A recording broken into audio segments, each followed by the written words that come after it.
Toi whaatalo whātua whaapoponga o talafou malisi ufonga le lau mua mō le nei tae au. Wa whaalauilo ele pule ngā nua Wellington le ata muli mo le whaafonga le awana tele le ua tā ua le Golden Mile I Courtney Place I le taulanga peitai ele isainia se kone karate mo le vaenga pitu te leo le polo keti. Sali putia le amatanga le vaya sonei le Radio New Zealand na whaamaoni le pule ngā nuu e amatanga luenga le Courtney Place le masino a Perila ma e ei fo ile fuafuanga I o atu ile lua tausanga le umi. Wa whaamaoni le pule ngā nuu le o atu ile se lau se fuluono miliona tāla le tau le ngā luenga iau fie le vai ngā tupe mai le la lau fila wa inga le NCTA waka kotahi o la whaasaina I ta avale mai le fitu le tae au e o atu le fitu le afiafi I le vao Lambton Key ma Courtney Place pe a mata whaatinoina le a ngā luenga.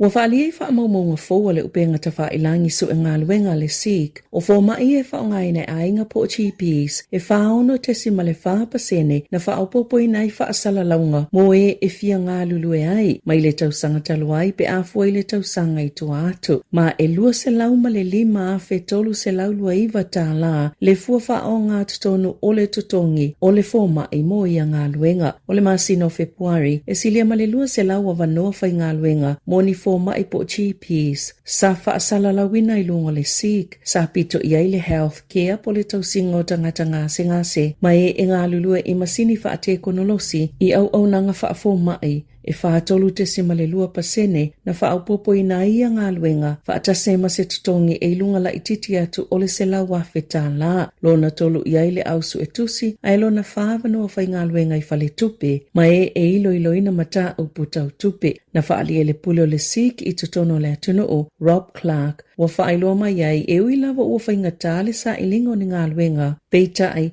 e iai lava I tu a inga o ngā luenga o lo pito sile na mo umiai nisi ai le lava tangata I talo sanga atu iai.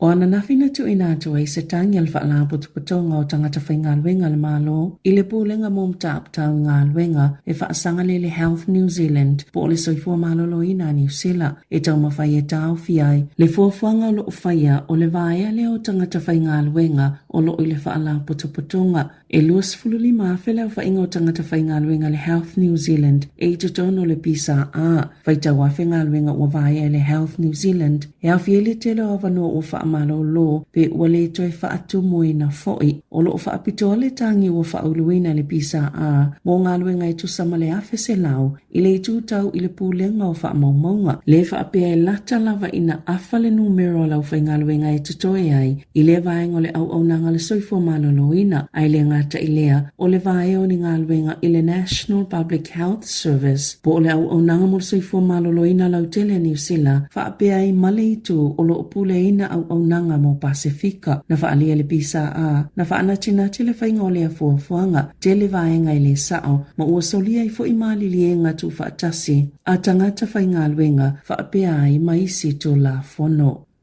O tai whaafau le komisina mo le malu puipui o tūlanga patino le taito tasi po le Privacy Commissioner. A la tauta I ala mo whale no fo maututongi a whaiusa ili se whale no fo maututongi le nei tausanga I a manatua e le mawhai le tangata e ona le whale no fo maututongi po le landlord. Ona whasilingia le tangata e winga ila na ngā luenga o le whaalunga o na tupe o ona manatu e winga I mata upi upu whai o malo o lana lotu po o lona I tu ainga tangata nuu e tu sai ma le whautuanga. E maasano na whianga I tangata ma le tele o whaafitauli ai mai se lava o tamaitia onga I le fia vave mawale o ni whale no fo maututongi ma misi ai vaenga tā ua e peo o lato whaamaumaunga patino peo na whaalia le komisina Michael Webster. O le popole telefo I o tangata I le fia mau se whale e whailo ai lava mo lato whaamaumaunga patino ai le o se tūlanga mo mie tu sai ma le tūla fono. O neita I ala fōu o lo ta wai o tangata e fia tālo sanga mo se whale no fo maututongi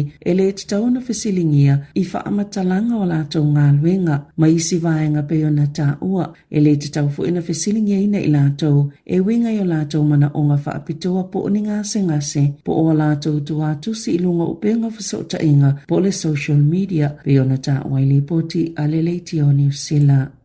E matua a fia lava whana weti, ona ole suinga o tu unga o whailonga mo whaia onga wa onga a mata. E tu saima se wha amatalanga le wha putuputonga whaia onga. Na ta Awele Teaching Council, lo lantou popolenga, ona ole a ave esea ele malo, tu unga lo iei mo le taiminei mo whaia onga ua pasi. E te tono a onga a mata, pe ona whautua ina i se iloilonga wha alutu la fono, i le tau sangataluai, mo a onga a mata. Ole masino te sema na sauno ele Minister o la fono David Seymour. Ua ia taliaina fautuanga umai se fululima mai le iloilonga ma ole a iei suinga ia onga a mata ile amatanga o le tausanga. Na whaalia le pulesili o le Teaching Council. Leslie Hoskin ile le New Zealand wala na ia whaapisa o le mata upo ina ia mautinoa ile taunu o le afuafuanga e te tawi au nanga wa onga a mata o na whaamautinoa. Pea ma le 5% o lato o whaingalwenga o ni whaia onga ua maua whailonga ma o le toa telefoi wo i le 20% a o nisi e se lau pasene peitai wa whautua ina i le iloilonga e te tau o na tasi le whaia onga ua iai le whailonga ai o isi uma whaia onga po au whaingalwenga e ma whailava o na umia nisi whailonga i la loifo. Na whaia lava malilo e le whaipuna le vaenga whaia Māori o Tākuta Ferries, lona taita ina se seo le mao tafono le tausanga taluaia New Zealand, i lona te e whaapea na ia lawina le pepelo whaipule, e to saima se ilo ilonga a le Privileges Committee. Na whautua ina le committee le li whaipule o Ferries, e te tauna whaato ese le mao tafono, ma o ana ngaio inga fui, wa yele manatu ua le whaaloalo ai, ma ua ia whaia lava malona loto iai, lona lea mana ia ina o le pōlenga, ele ia ile li whaipule le mao tafono i le awauli o le asolua peitai na o atu ina ua mai atau mafutanga le afiafi e o fuina atu la na whaato esenga ile ngangana Māori na talia ina le sui fofonga whetalai o Craig O'Connor i le whaamatala Ferries na iata wa ia whaapea o ana whaupunga na whaia i whaafinaunga i le aso se fuluwalu se te malua whelua wha wa ia toi whaaui i tua ia whaamatalanga na ia lafo ma ua whaato ese ai i le pale mene. Wa maua lulunga telepili o LTC i tutono New Zealand tu saima se whaamatalanga a le Energy Competition Task Force. Na whaatuina le whaala potupotonga i le komisi e mataituina po mulimulita ia tatau tangata whaatau. Le Commerce Commission whaapei malipulenga o LTC ina usi itia mawalunga le tau LTC a company i le tau malulu taluai. Wa whina ule whaala potupotonga ina ia whaapau tau mo tangata New Zealand pea whaongale LTC taimia i le tele ai se LTC mo umiaina. Wa whautuina le Energy Competition Task kamupani uma e te taona o fuatu tau ngō fio le LTC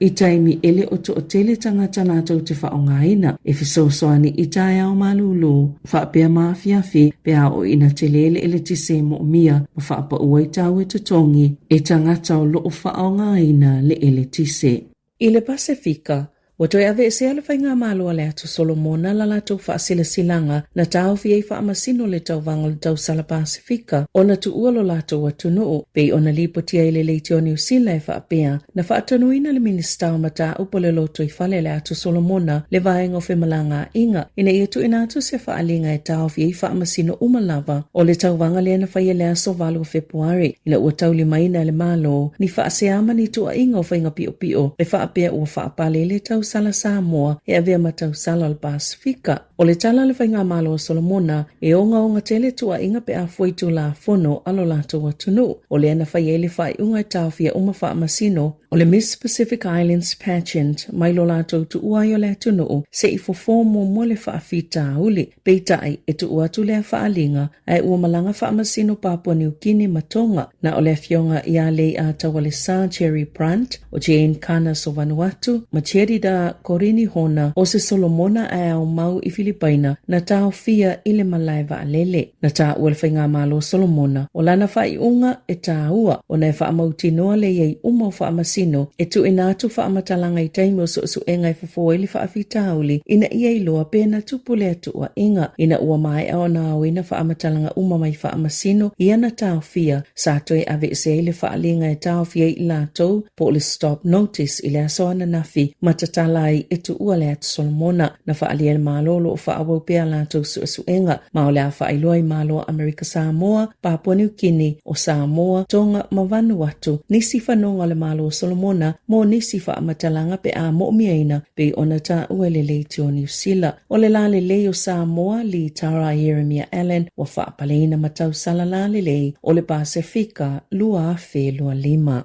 I ta'alonga, o le au filifilia le moana Pasifika mo le ta'alonga ma le force i le pola sto na inei i le ta'amilisanga o le lakapisu pa lua fe lua lima. Numero mua James Lay, Lua Millennium, Sunny Rivi, Tolu Feleti Sai Tau Fo'o, Fa Samuel Slade, Lima Allen Craig, Ono, Miracle Fai Ilangi, Fitu Sione Havili Talitui, Valu o Adi Saveo le Kapiteni Lea, Eva Jonathan Tau Mateine, Sefulu Jackson Cardin Bishop, Sful Tassi, Kirin Tau Moefo Lau, Sefulu Lua Lalo Milo, Sful Tolu Pepesana Patafelo, Sful Fa Solomon Ala Imalo, Mali Sefulu Lima, William Havili. O lau whaaleo Sama Malolo, Tito Tuipolotu, Chris Apoa, Tom Savage, Ola Tawelangi, se misi tupo tailoa, me lani matavao, madani toala. E amatalia ta'alonga i le iwa tolu lima i le pole a soto o nai. Ai o le au filifilia le Hurricanes i le ta'alonga mali Crusaders i le lima i te ai le fitu